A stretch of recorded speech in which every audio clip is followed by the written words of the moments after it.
A lot of people like myself started agencies to provide for themselves, to make money for themselves, to have freedom for themselves. They want time freedom, location freedom, all that stuff. But, the people who found a lot of success, what they tend to say is at first it's about the money, then it's about the freedom, then it becomes about the people who were there all along the way. This is a reflection I've been thinking a lot about lately. If you skip a couple steps and you go all the way to the end and you focus on the people the whole time, you're going to have probably a lot more fun and you'll actually probably get there faster, because people are ultimately what move you in business. Like, you make customers through friends, you make employees through friends, you move faster by making more connections. You move mountains when you have an army of people that you do it with. I think one of the unfortunate realities of building something online is sometimes you forget how important the people are.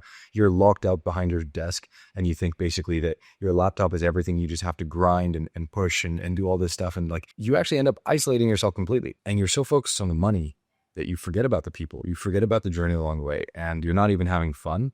And sure, maybe you're making a little bit of money, starting to get some freedom, but what's it worth if you don't have the right people to share it with? I think it's really worthwhile to eventually start to just try to pay a little bit more attention and put people first. When you look at a decision between like money and people and money and stories or adventure and things like that, just think about like, what kind of communities can you get into? Like, what kind of friends do you have who share these interests, who are very passionate about business or whatever it is, and go out of your way to find these people. If you don't have them nearby, meet them online, fine, but make an active effort. There isn't a one size fits all formula. This is really a case of like, you have to go out and you have to try and you have to find out what communities are around you. What existing friends do you have in your business, and how can you develop that relationship more and do more with that? How can you do things with them?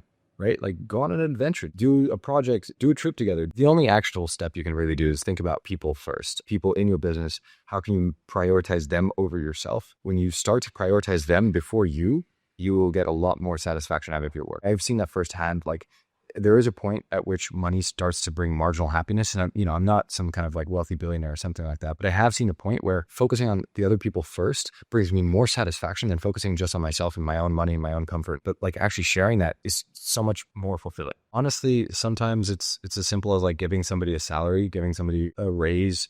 Sometimes it's as simple as like just putting that little extra effort into, this month, like, I'm going to give you a bonus, even though maybe I don't have that much cash, but I know that you put in the extra effort. And so I'm going to offer this and I'm going to volunteer this because I know that you tried hard. They appreciate that. You're taking money out of your own pocket to put it into somebody else who deserves it. And they usually tend to appreciate that. I think this reflection would have been really useful earlier on in my life and in my journey building this company over the last 3 years. But that's it. I mean, leave any questions if you have them, but this is just a reflection that I was having recently with a friend of mine, Samuel. And so, I thought I'd make a little video about it.